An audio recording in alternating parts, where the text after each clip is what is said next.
하나님께 물질을 드릴 수 있게 되는 것입니다. 교회에 드리는 모든 헌물은 모두가 아버지께 드리는 것입니다. 그러므로 올바른 마음으로 마음에 작정한 대로 미리 준비하여 기쁨으로 드려야 합니다. 어떤 자가 복이 있다고요? 주는 자가 복이 있다고 했습니다. 우리는요, 부와 물질을 거저받았으므로 거저줘야 돼요. 거저줘야 합니다. 교회에 내는 헌금이든 어려운 자를 돕는 베품이든 모두가 궁극적으로 하나님께 바치는 것이기 때문에 헤아리지 말고 계산하지 말아야 합니다. 그러므로 하나님께서는 주는 자에게 축복을 주시는 것이지 주는 자에게는 보다 많이 풍성히 받습니다. 이게 심는 자입니다. 심고 거둠으로 우리의 필요한 물질을 공급함이 하나님의 물질에 대한 경륜이에요. 여러분, 우리가 필요할 때 하나님이 주시고자 하는 것은 밤을 새워 기도해서 되는 게 아닙니다. 기도는 나를 쳐서 복종하기 위해서, 깨어지기 위해서 하는 거예요. 내놓아라가 아닙니다. 심은 게 없는데, 밭에 지금 심은 게 없는데 상추를 씨를 뿌려야 올라오지 않겠습니까? 뿌린 게 없는데 늘 얻어먹죠. 나 좀 줘, 조금만.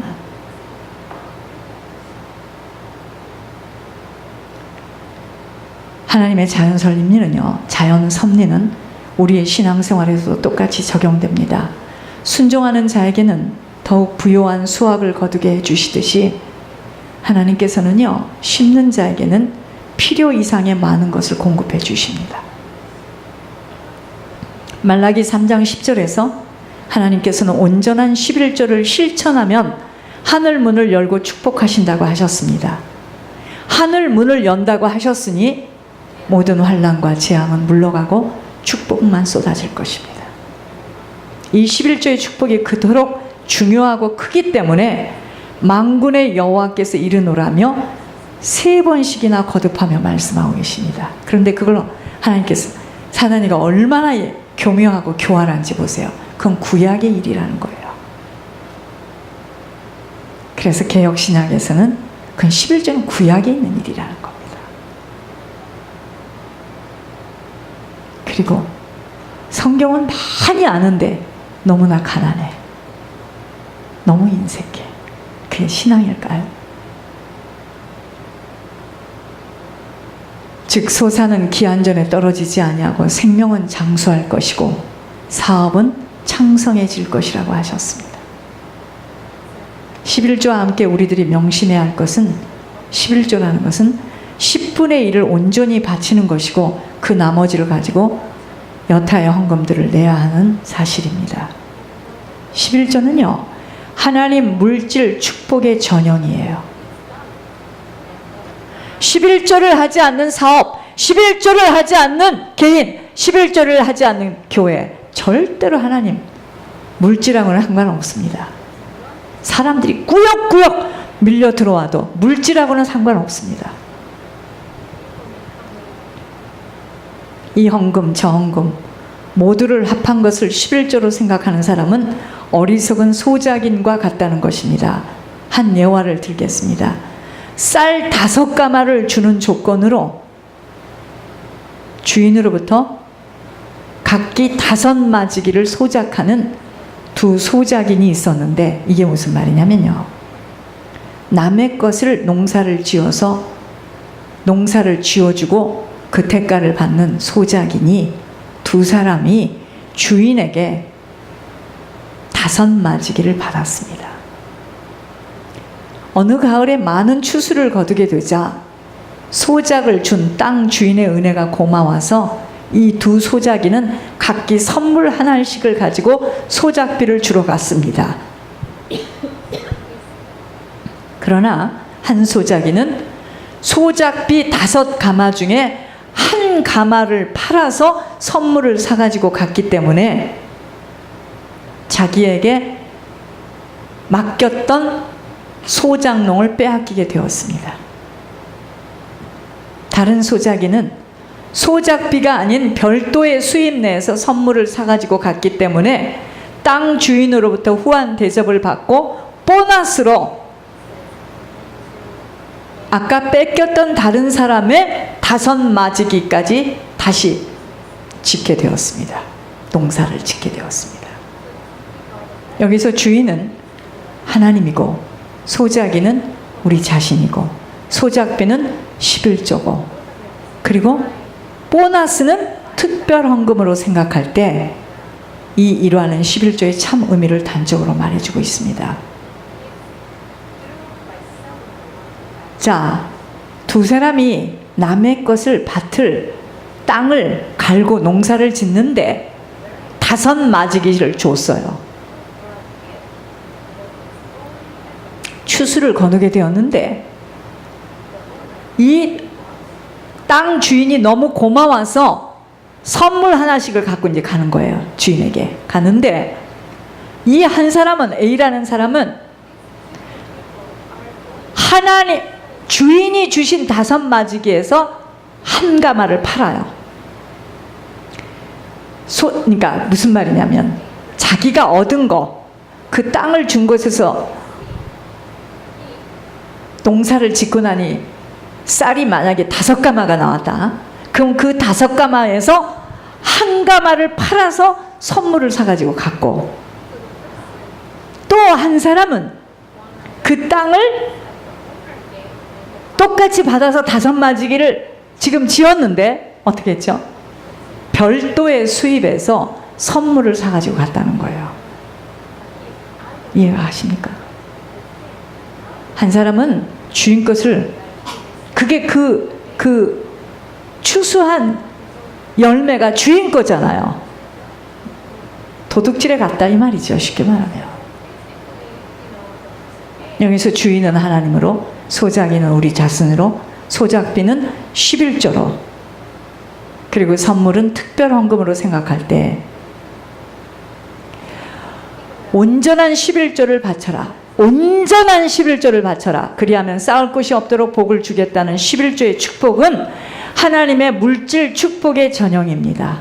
그러니까 11조를 하지 않는 사업, 11조를 하지 않는 개인, 11조를 하지 않는 교인, 11조를 하지 않는 우리 후손들 물질 축복 없습니다.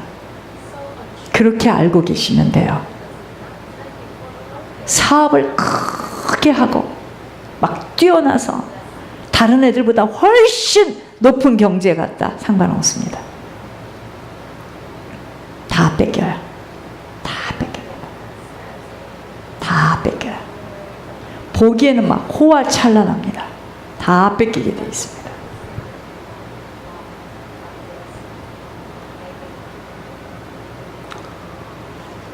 그러므로 하나님께 무엇이든 바치는 사람은 하나님의 축복을 받아 보다 부유해질 것입니다.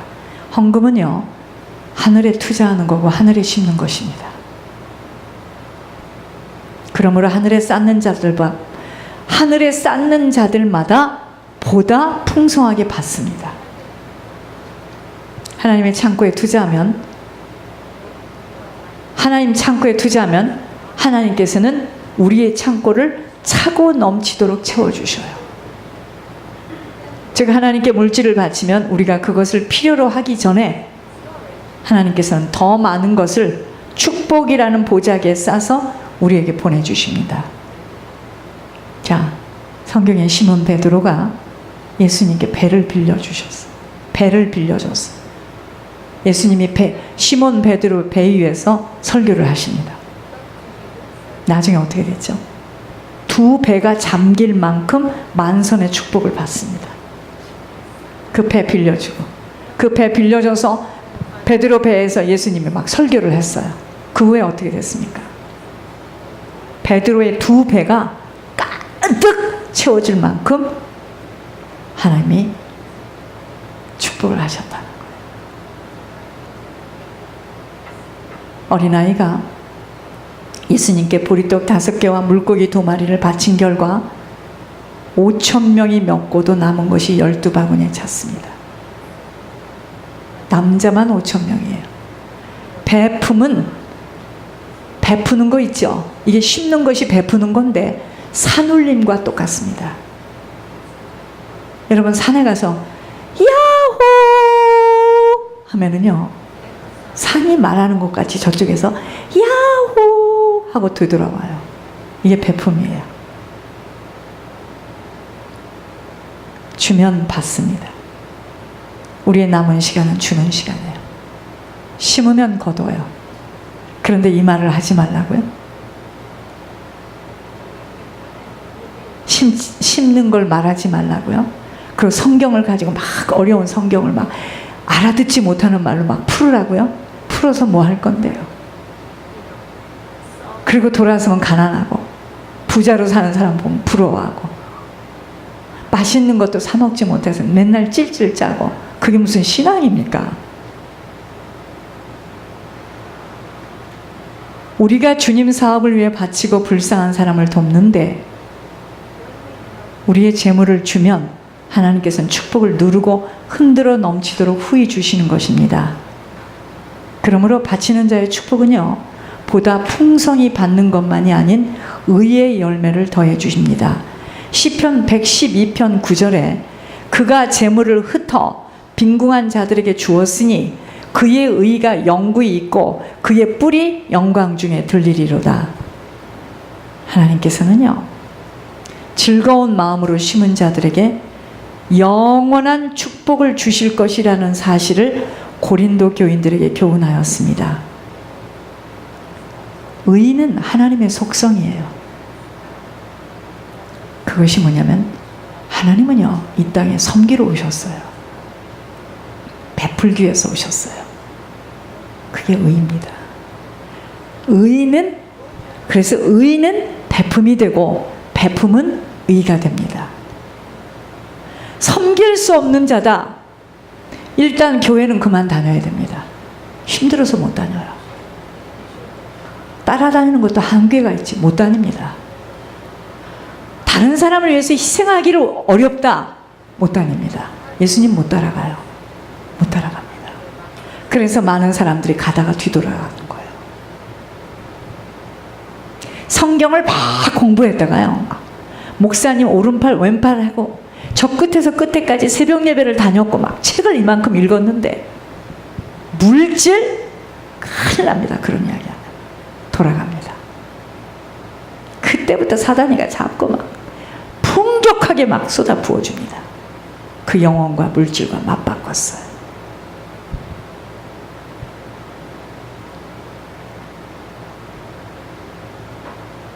성실해서 천국 가는 거 아닙니다. 주는 걸 못 견뎌해. 하여튼 주는 것도 싫고 받는 것도 싫어. 이 사람은 못 갑니다. 천국 못 갑니다. 천국 가는 성품으로 바뀌어야 돼요. 우리는 이유가 있고 동기가 있죠. 이렇게 하면 하나님께서 나를 지켜주실 거야. 나를 보호해 주실 거야.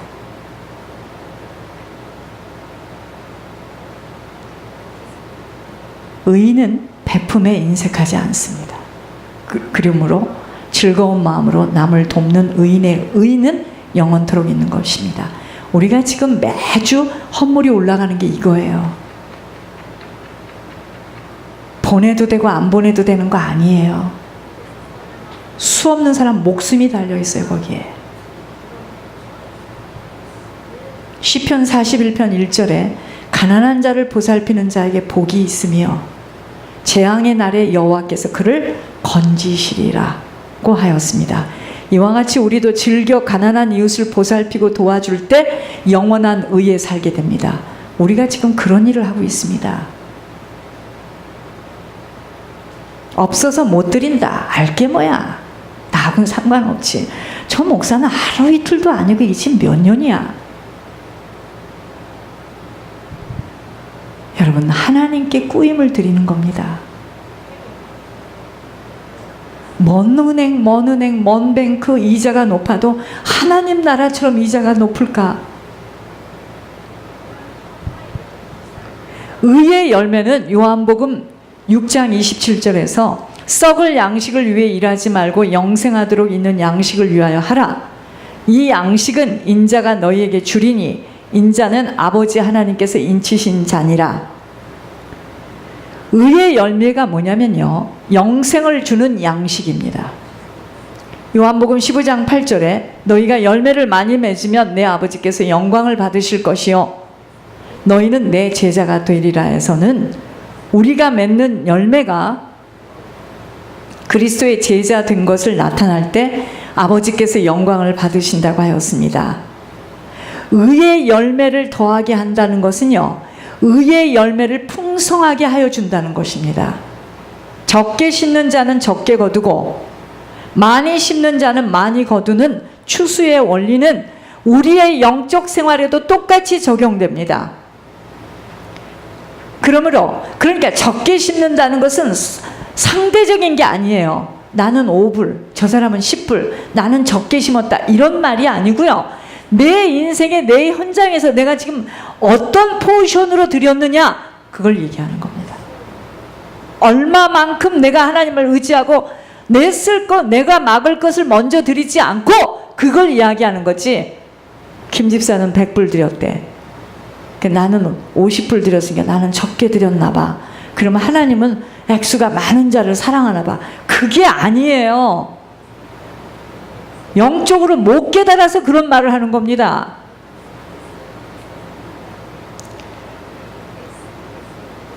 베품에 인색한 사람은 좁은 밭을 소유한 농부와 같이 적게 의의 열매를 거두게 되며, 즐겨 베푸는 사람은 넓은 밭을 소유한 농부와 같이 많은 의의 열매를 거두게 될 것입니다. 자, 이게 무슨 말이냐면요, 자꾸 드리기를 기뻐하고 심기를 원하면 하나님께서 그 밭을 넓게 만들어요. 또 심도록 다른 곳에 또 줍니다. 우리는 글쎄요, 있으면 드린다니까 억장 막히는 소리 하지 마세요. 없어서 못 드려요, 이럽니다. 그렇잖아요. 하나님이 하세요. 즐겨 베푸는 사람은 넓은 밭을 소유한 농부 같아요. 우리는 아무쪼록 넓은 밭을 소유해서 환난과 사망으로부터 구원받는 풍성한 의의 열매를 많이 거두어야 합니다. 수없는 영혼들이 천국 가야 됩니다, 이 소리입니다. 그러기 위해서는 예물에 그 모든 우선과 집중을 해야 합니다. 구제하기를 좋아하면 풍족해지나 너무 아껴도 가난하게 된다고 하였습니다. 사도 바울은요, 가난한 자를 돕는 헌물을 올리면 풍성한 의의 열매를 거둔다고 하였습니다. 이와 같이 남에게 베풀면 더욱 풍성한 물질의 축복을 받을 뿐 아니라 종국에는 영원한 의에 살게 되는 축복을 받게 됩니다. 천국 갔을 때 상급이 틀려요. 이제 우리 모두는 마게도니아 교인들의 베품의 정신을 본받아 베푸는 일에 앞장섬으로써 풍성한 의의 열매를 많이 맺어야 합니다. 풍성한 의의 열매는 많은 영혼들이 천국 가는 거. 하나님이 가장 기뻐하시고 눈동자처럼 지켜보는 자는 지속적으로 아버지 나라에 심는 자입니다. 그래서 저 개인에게 뭐 하려고 그런 거 하지 마세요. 여러분, 예물 올리세요.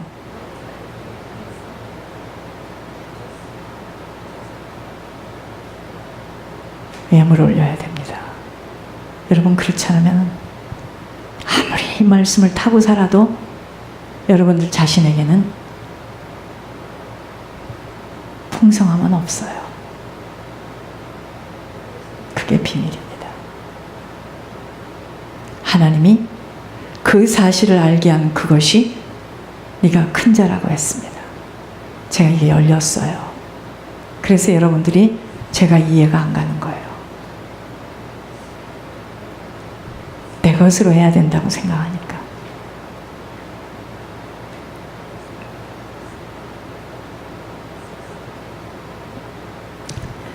심기 위해서는요, 모든 것을 다 제쳐두고 오직 심기 위한 일에만 마음을 다해야 합니다. 지속입니다. 심지 못하도록 방해하는 것들에 빼앗겨서는 아니 되는 것입니다. 심는 자에게 심을 수 있는 종자실을 주신다는 약속을 기억하며 어느 수단과 방법을 가리지 않고 심겠다는 각오로 집중하여 심어내고야 말겠다는 각오를 해야 합니다. 심지 않고서는 거둘 수 없어요. 아버지는 이런 자에게 심을 수 있도록 길을 여세요. 아버지가 하시는 일들을 보게 하십니다. 부지런한 농부는 어떻게 하든 씨를 뿌리는 일에 집중하며 가꾸고 수고합니다. 내 것이 없어 못 심는다고 주저앉는 자는 절대로 뿌릴 수 없는 법칙입니다. 있을 때 심는 것은 내가 심는 거예요. 아무것도 없는데 심어야 한다고 울고불고 주님께 간구하며 기어코 아버지가 하시는 것을 볼 수 있는 자는 지속하여 열매를 거두게 될 수밖에 없는 자로 종자씨만이 아니라 풍성한 자로 다른 사람의 유익을 위해 드려지는 자로 쓰임받게 됩니다. 자, 여러분들이 참 영안이 어두운 것은 사실이야. 저하고 신앙생활을 하면서 이 교회를 보면서 지금 예물 심부름을 하면서 그렇게 안 보입니까? 누가 하는 겁니까? 하나님이 하시잖아요. 드리는 사람은 쫙 올라가서 막 여러 가지 어려움을 겪으면서 드리고, 안 드리는 사람은 더 잔잔한 시냇가에서 호수처럼 발을 첨벙거리고 그러고 있습니다.